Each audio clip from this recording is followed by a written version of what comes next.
For the world's physicists, CERN is currently building the LHC, which will pick up where the Leppa machine left off and be the most powerful research device ever built by man.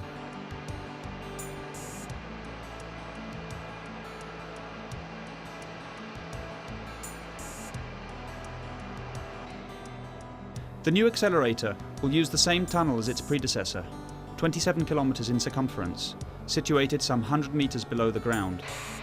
To make room for the enormous Atlas and CMS detectors, new, gigantic, cathedral-sized caverns have to be excavated from the molasse rock. The two LHC proton beams will be accelerated in opposite directions, cross over and collide head-on. Observation of the particles produced during these collisions will enable physicists to push back the frontiers of knowledge. The LHC is reusing the infrastructure built for Leppa, the SPS and the PS. This brings great benefits from an economic point of view, but it also throws up a number of challenges for the civil engineers. But first, some history. The sighting of CERN on a plot of land adjacent to the French-Swiss border in 1954 left open the possibility of future extensions.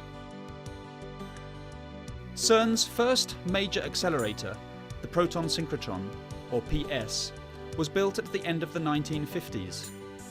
The innovative design of the PS ensured it would live a long life, and half a century later it is being used as an injector for the LHC.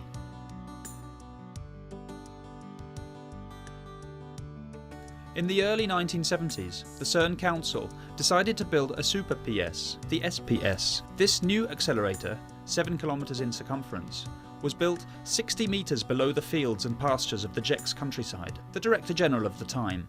We believe very firmly that to continue this search in the unknown, we will need a much larger accelerator at a much higher energy, 300 GeV.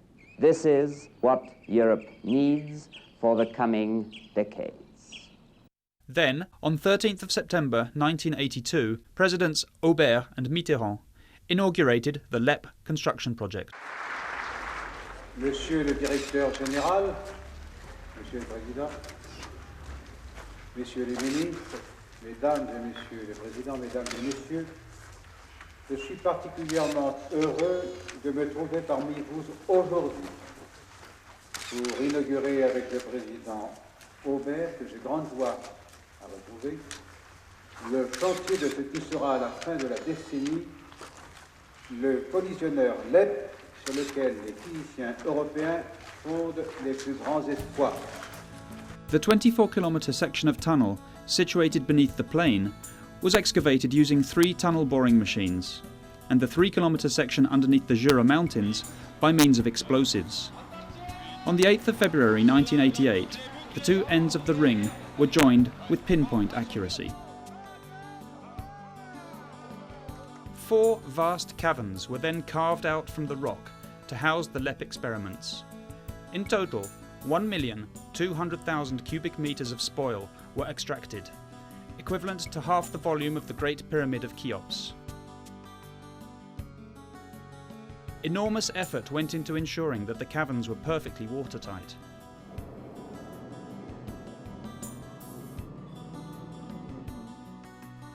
Leppa came into operation in the summer of 1989 and was decommissioned at the end of 2000 to make way for the LHC. The new structures required included 2 injection tunnels, Ti2 and Ti8, linking the SPS to the LHC, 2 very large caverns and assembly and service halls for the Atlas and CMS experiments at points 1 and 5 respectively, underground structures at point 6 for the beam dumps. 3 major challenges were faced. Part of the construction work had to be performed while Leppa was still in operation. Geological conditions that in many cases were far from ideal, protecting the environment and local residents.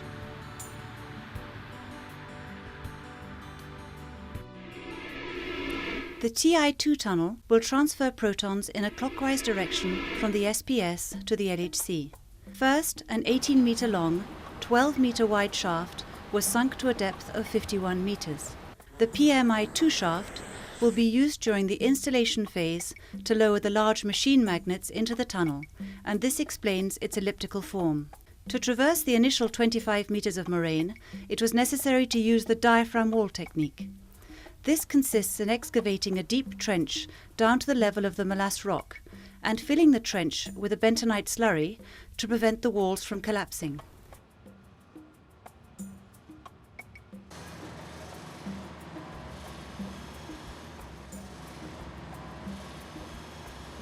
Bentonite slurry is a clay-based fluid with practically the same density as the extracted rock. While still filled with the bentonite slurry, the trench is fitted with interlinking reinforcement bars.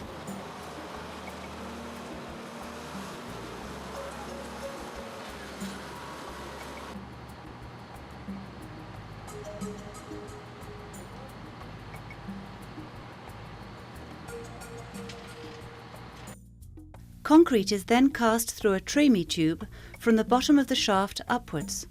The bentonite slurry is lifted to the top and collected for reuse.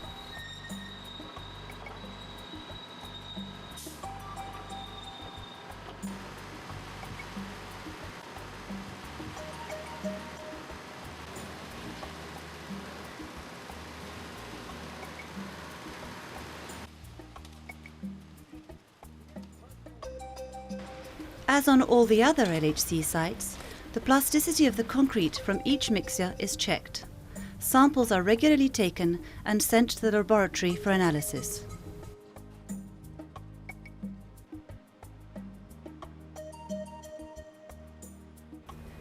Now protected by the diaphragm wall, the inner core of the shaft can be excavated by mechanical shovels. The upper section of the shaft, situated in the moraine, will be suspended in mid-air while the molasse below is being excavated. To ensure perfect stability, the upper section of the shaft is firmly anchored to the rock using 30-metre stressed rock anchors. Here we can see how the upper section of the shaft is anchored to the rock. The lower section of the shaft, situated in the molasse rock, is excavated by conventional means. From the bottom of the shaft, the two branches of the Ti2 Tunnel lead away towards the SPS in one direction and towards Leppa in the other. The rock is excavated using road headers, machines that are well suited to the sedimentary molasse, which, although compact, has variable levels of hardness. The spoil is raised to the surface and disposed of close to a nearby wood. To avoid water infiltration problems, the tunnel was driven downgrade a further 20 metres in order to pass below the underground bed of the Lyon River, a geological feature brought to light by the preliminary borings done in the framework of the environmental impact study. The purpose of the Ti2 tunnel is to inject protons from the SPS into the LHC in an anti-clockwise direction. Work starts with the boring of the PGC8 shaft, which is entirely situated in molasse rock. A conventional rock breaker is used.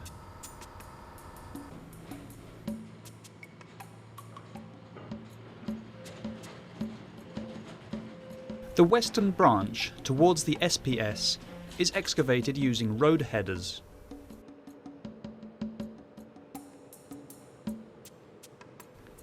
The systematic use of lasers guarantees pinpoint positioning of the structures. To the delight of everyone involved, the first breakthrough of an LHC structure to the SPS takes place to a precision of 1 centimetre. The 2,200 metres of the eastern branch are excavated by means of a tunnel boring machine. After being lowered through a shaft, the TBM, with an integrated spoil removal system, bores its way towards the LHC through 30 metres of rock per day, on a good day.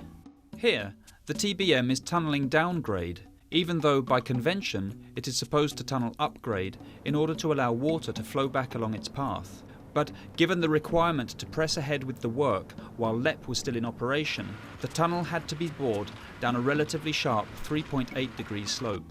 Fortunately, everything went well and, after a few hiccups, the mechanical mole eventually emerged 13 months later by the same shaft through which it had entered.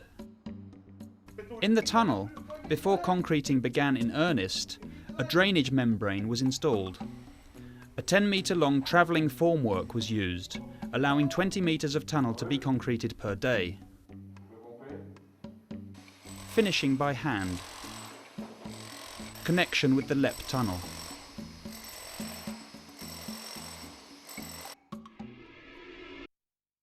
At point 1, work is in progress to construct the surface buildings and underground galleries for the Atlas experiment. An unusual work sequence was adopted. To avoid local residents being disturbed by the noise, underground work only started once the surface building to cover the 2 shaft heads had been completed. The floor slab had to be 2 meters thick to bear the load of the heavy detector components without deforming. In a desire to make this building blend into the surrounding countryside, the architect designed a cladding in red cedar, which is well suited to withstanding the elements.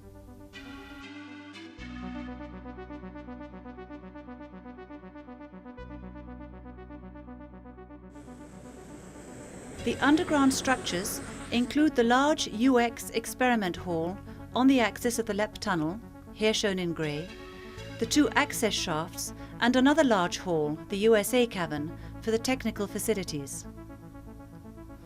The 2 60-metre deep shafts, 18 metres and 13 metres in diameter, were excavated under the shelter of the surface building using powerful rock breakers.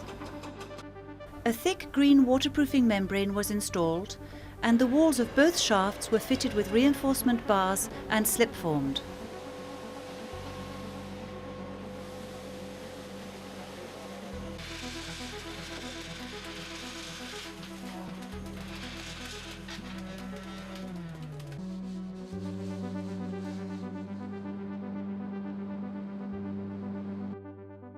Since the USA cavern is not on the axis of the Leppa tunnel, its construction could take place while the Leppa machine was still in operation.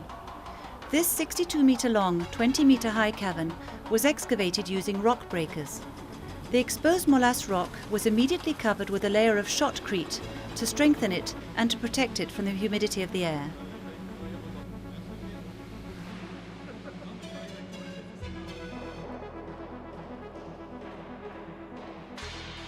The cavern ceiling was concreted using an impressive travelling formwork. The USA cavern will house cryogenic and electrical equipment for the accelerator and the experiment. The UX cavern, in which the Atlas detector will be installed, is probably the largest cavern ever built in molasse rock. Due to scheduling requirements, the cavern's 10,000-ton ceiling had to be suspended in mid-air by 38 cables secured to 4 horizontal galleries 20 metres higher. Without this technical innovation, it would have been necessary to wait until the final Leppa shutdown before excavating the cavern. That would have brought about an 18-month delay in the whole LHC project. Excavation was done by means of rock breakers, as explosives had to be ruled out due to the close proximity of the Leppa and SPS accelerators. All the work was performed under the benevolent gaze of the patron saint of miners and firemen, Sainte Barbe. The concreting of the 12-metre ceiling started with the rails for the 2 65-ton overhead travelling cranes to be installed at a later date,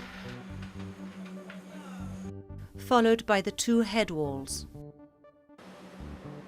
Before concreting of the ceiling began, the 38 cables suspending the cavern from the 4 transverse galleries had to be secured.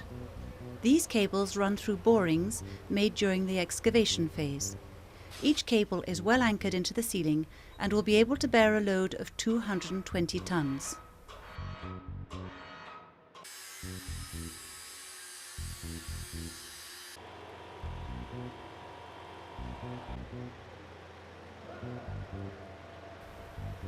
The ceiling is concreted by successive bays, starting from the centre of the cavern.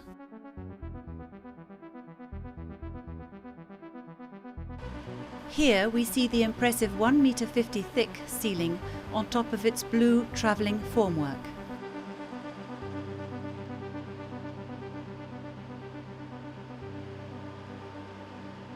Connecting the two shafts and the ceiling was a delicate operation. The two shafts at either end of the cavern are required for the assembly of the Atlas detector, which will fill out the whole of this gigantic underground hall, 35 metres high, equivalent to a 12-storey building. With the ceiling completed, excavation of the lower part of the cavern begins. Here, the section of the Leppa tunnel running through the middle of the site is sawn through and destroyed.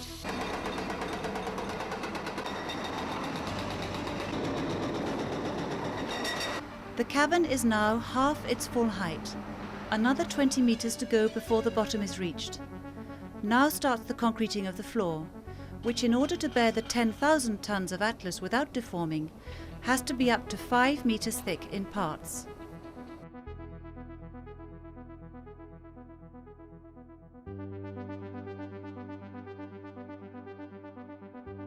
Once the floor is finished, the walls are concreted section by section.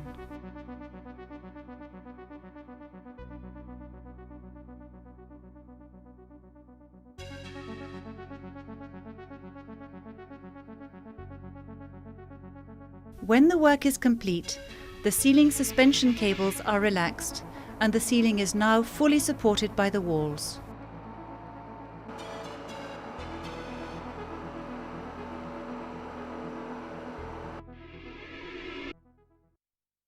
At Point 5 in Cessi, a former service area for Leppa has been transformed into a facility to house the large detector for the CMS experiment, both on the surface and underground.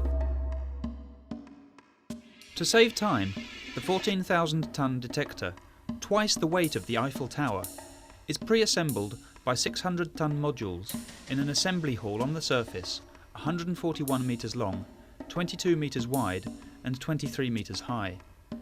This pre-assembly approach made it possible to start assembling the detector 5 years before the final delivery of the excavated cavern. In order to bear this considerable load, the assembly hall must have strong foundations. However, at Cessi, the subsoil is composed of water-bearing moraines. It was therefore decided to lay the building's foundation slab on 150 reinforced piles over a metre in diameter, driven to a depth of up to 30 metres into the moraines.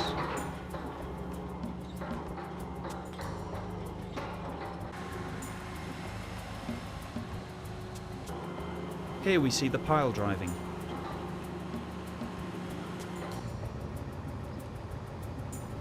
Here we see the installation of the reinforcement bars. Everything is now ready for the foundations to be laid, but before the 2 metre thick reinforced concrete slab is cast, a steel beam structure is installed on top of the service gallery, running across the building's foundations.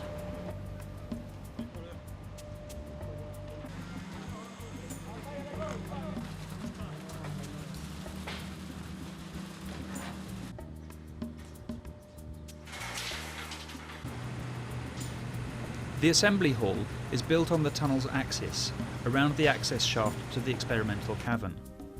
For scheduling reasons, it was built in 2 phases. In the first phase, the part of the building farthest away from the shaft was erected to avoid disrupting the civil engineering work underground. This hall was delivered at a very early stage in the project, thereby allowing the physicists to assemble the detector modules on site without losing any time. In the underground area, 2 large caverns will house the CMS detector and its utilities. Each cavern is connected to the surface via 75 metre high shafts, 12 metres and 21 metres in diameter respectively. Due to the deep water tables, the contractors were obliged to use the technique of ground freezing. This technique involves installing freezer tubes at intervals of 1.5 metres around the future shaft, descending right down into the molasse rock. Inside these tubes, a brine solution at a temperature of -23 degrees Celsius is circulated. The freezer tubes are connected and form a crown at the surface. Freezer fluid is supplied by 1 megawatt compressors. The constant flow of brine in the freezer tubes creates cylinders of frozen soil that grow until they together form a cylinder of ice around the whole shaft. To ensure perfect watertightness, it was necessary at one stage to add liquid nitrogen at minus 190 degrees Celsius into the freezer tubes to enhance the freezing process.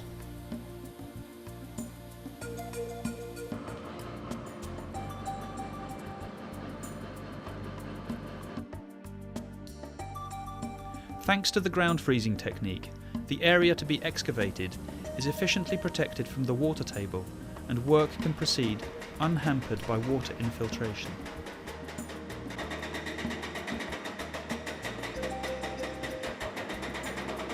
As excavation progresses, 2-metre high rings are installed successively to form a temporary wall known as a Moroccan Wall. As soon as the shaft reaches the highest point of the future cavern, at a depth of 75 metres, deep in the molasse rock, the final concreting can commence. A waterproofing layer, yellow in these pictures, and reinforcement bars are installed, and the 1.2 metre thick shaft wall is then slip formed over a period of 3 weeks. The two shafts emerge into 2 enormous caverns running parallel to the axis of the tunnel, and separated only by 7 metres of molasse rock. For geotechnical reasons, the stability of this rock cannot be guaranteed, so before excavation of the 2 caverns could even begin, this rock layer between the 2 shafts was replaced with a reinforced concrete pillar. This gargantuan pillar, 53 metres long, 28 metres high and 7 metres thick, has the service ducts and piping connecting the 2 caverns running through it. Once it is completed, the 2 caverns can be excavated in complete safety. The concreting starts with the imposing 6-metre thick floor needed to support the 14,000 tonnes of the CMS detector without deforming.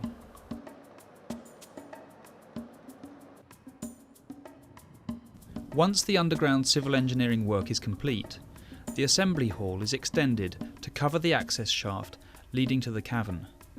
A temporary gantry crane, capable of handling components up to 2,500 tonnes in weight, will span the hall above the shaft. The lowering of the pre-assembled detector modules to a depth of 100 metres can now begin. The modules, mounted on air cushions, are moved to a position directly above the shaft head, which is closed off by a removable cover. The gantry crane grasps the module, lifts it up. The cover is drawn back, and the module is lowered slowly into the cavern. Once the detector is in place, the gantry crane will be dismantled. This strategy allows the CMS experiment to save several years compared with a conventional in situ assembly sequence. At point 6, 2 extraction tunnels and 2 caverns have to be installed for the 2 LHC beam dumps. These structures are being built from existing underground installations constructed for Leppa, so new shafts did not need to be excavated. The LHC protons circulate in the collider at almost the speed of light for nearly 24 hours a day. At the end of their long journey, the spent beams are extracted from the machine, which is then filled up again. Once they have been ejected at a tangent from the ring, the 2 beams are completely absorbed by graphite and steel blocks.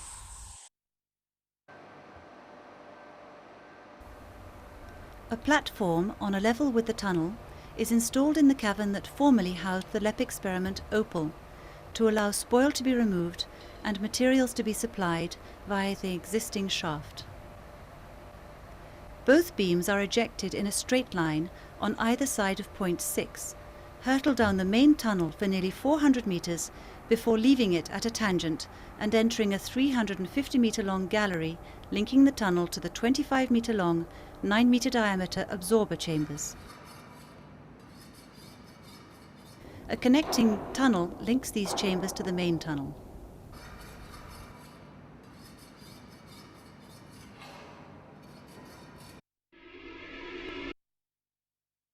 In order to make this 5-year, 24-hour-a-day construction site acceptable to the local population, CERN took draconian measures to safeguard the environment and to guarantee safety. Spoil removal and noise were the principal environmental concerns for local residents. That is why solutions were implemented to avoid the transportation of spoil along public highways. At point 1, 200,000 cubic metres of spoil were transported along a works road winding through fields and woods to the disposal site underneath a 400,000 volt electric power line.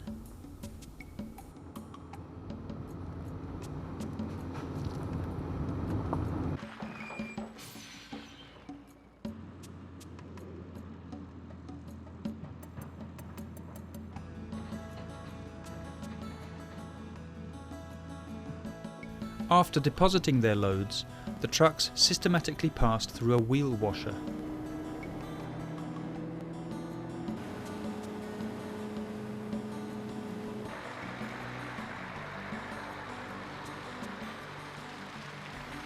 At points 5 and 6, the 300,000 cubic metres of spoil extracted were disposed of near the sites without any transport by road. To maintain the quality of the discharged water, the surface water running off these mounds is decanted into successive settling tanks.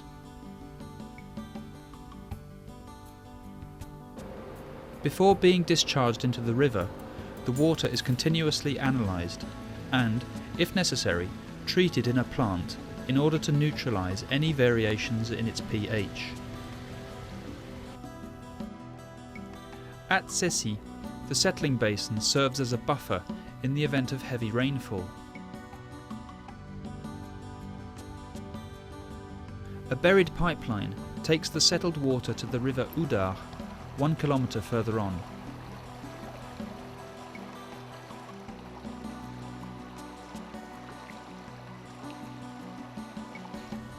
In agreement with the local council, the reservoir has been designed to become an outdoor recreational area and nature trail once the work is completed.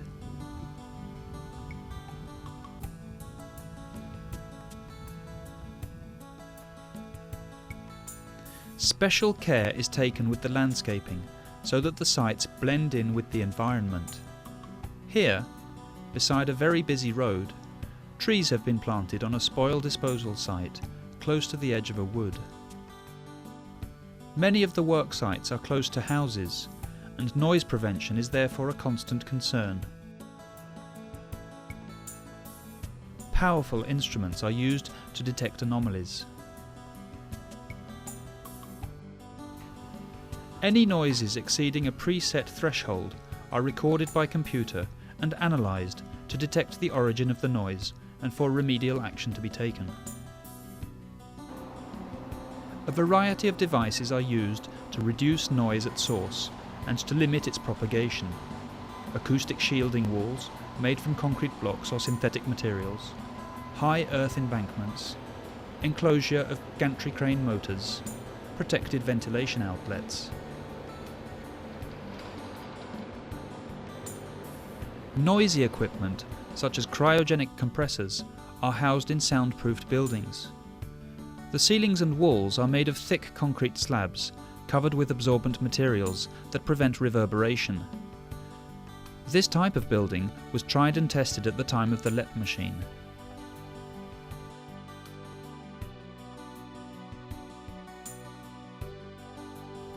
The environmental protection measures described in the Environmental Impact Study are the fruit of preliminary studies by engineers and extensive consultation with politicians and the local people. Widespread acceptance of the LHC project was in no small way due to the well-documented public presentations and regular dialogue undertaken with the residents, environmental protection groups, politicians and the public works departments and administrations of CERN's 2 host states. Throughout the project, the civil engineers and those responsible for environmental follow-up had regular meetings to keep the project under control and take quick decisions on corrective measures as soon as an environmental problem arose. All those efforts bore fruit. The challenges and deadlines were met, and, remarkably, this enormous construction site was completed without a single serious accident or major incident vis-à-vis the local population.